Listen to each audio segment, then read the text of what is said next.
ذرا ایک لمحے کے لیے سوچیں، جب آپ کو قبر میں اتارا جائے گا، مٹی آپ کے اوپر ڈالی جائے گی، آپ کے گھر والے روتے ہوئے واپس جائیں گے اور پھر خاموشی۔ لیکن کیا آپ جانتے ہیں اس خاموشی کے بعد کیا ہوتا ہے؟ کیونکہ موت کا مطلب ختم ہو جانا نہیں ہے۔ آپ سو نہیں رہے، آپ کا انتظار نہیں کر رہے، آپ مکمل طور پر ہوش میں ہیں اور ایک ایسی زندگی شروع ہو چکی ہے جو دنیا کی آنکھوں سے اوجھل ہے۔ اسے کہتے ہیں برزخ، اور آج میں آپ کو بتاؤں گا برزخ کے وہ 7 مراحل جو ہر انسان کو طے کرنے ہیں۔ تصور کریں، احمد کو 3 دن پہلے دفنایا گیا، گھر والوں نے دعا پڑھی، قبر بند کی اور چلے گئے، لیکن احمد ختم نہیں ہوا۔ اس کی روح واپس جسم کی طرف کھینچ رہی ہے، زندگی کی طرح نہیں بلکہ کچھ اور طرح سے۔ اوپر سے قدموں کی آواز دور ہوتی جا رہی ہے اور خاموشی بڑھتی جا رہی ہے۔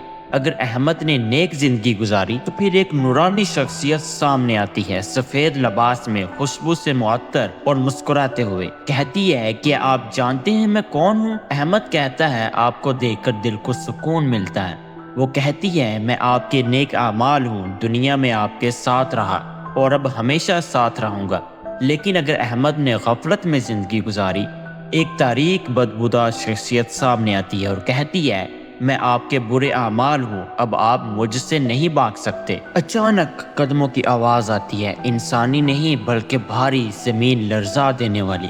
منکر اور نکیر، 2 فرشتے ہر روز سے 3 سوال پوچھنے آتے ہیں، تمہارا رب کون ہے، تمہارا دین کیا ہے، تمہارا نبی کون ہے؟ اگر احمد نے ایمان کے ساتھ زندگی گزاری، جواب فوراً زبان پر آتا ہے، بغیر سوچے، بغیر رکے، میرا رب اللہ ہے، میرا دین اسلام ہے، میرے نبی محمد ہے، اور قبر میں نور بھرنے لگتا ہے۔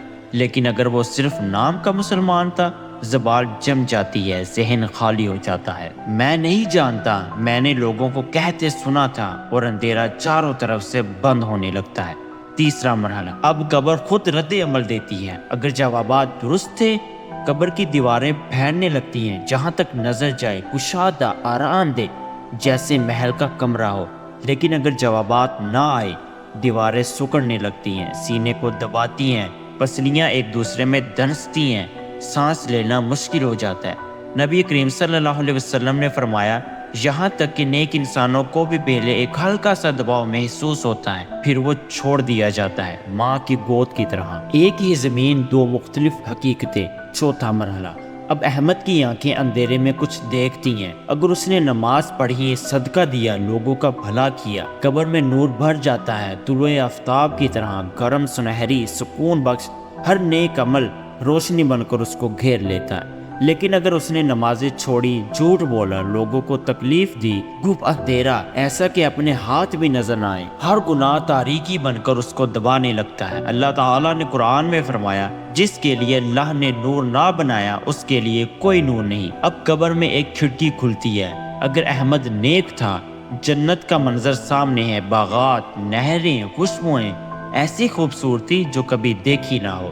ہر سانس کے ساتھ جنت کی مہک آتی ہے اور دل میں اطمینان بھر جاتا ہے۔ لیکن اگر وہ گنہگار تھا، دوزخ کی کھڑکی کھلتی ہے، آگ کی شعلے، جلن کی بو، خوف جو ختم نہ ہو۔ وہ نظریں ہٹانا چاہتا ہے لیکن نہیں ہٹا سکتا۔ نبی کریم صلی اللہ علیہ وسلم نے فرمایا، مومن کی قبر جنت کے باغوں میں سے ایک باغ بن جاتی ہے اور گناہگار کی قبر جہنم کے گھڑوں میں سے ایک گھڑا۔ احمد کو قبر میں 800 سال گزر گئے، لیکن وہ نہیں جانتا، اگر وہ نیک تھا، سال ایک دوپہر، 800 سال ایک دوپہر کی نیند کی طرح گزر گئے۔ جنت کی خوشبو، سکون اور قیامت کا انتظار، بے چینی نہیں بلکہ امید کے ساتھ۔ لیکن اگر وہ عذاب میں ہے، ہر لمحہ ایک سال جتنا لمبا لگتا ہے، 800 سال ایک نہ ختم ہونے والی اذیت۔ وہ چیختا ہے، کوئی نہیں سنتا، درد رکتا نہیں، اندھیرا چھٹتا نہیں۔